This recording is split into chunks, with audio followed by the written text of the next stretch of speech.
سب سے جو اعلیٰ ترین وسیلہ ہے جو کہ مرتبہ احسان کا وسیلہ ہے وہ ہے مقرب بندوں کا وسیلہ، یہ سب سے اعلیٰ وسیلہ ہے، اور ہمارے پاس کثرت سے اس کی مثالیں قرآن و حدیث کے اندر موجود ہیں۔ سیدہ مریم علیہ السلام آپ کے وسیلہ، سیدنا یوسف علیہ السلام آپ کے وسیلہ،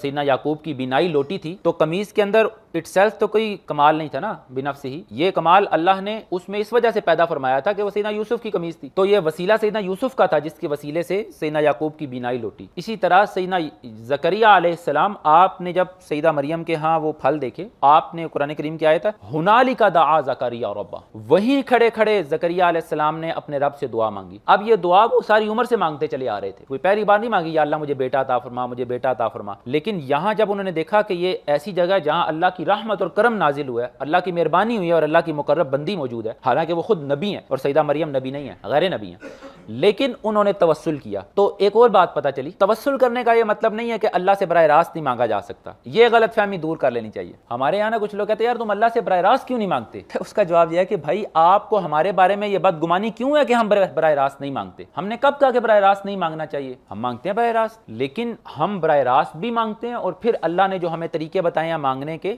جن کے بارے میں ہمیں پتہ ہے کہ اللہ سبحانہ و تعالیٰ ان کو رد نہیں کرتا، ہم ان کو بھی استعمال کرتے ہیں۔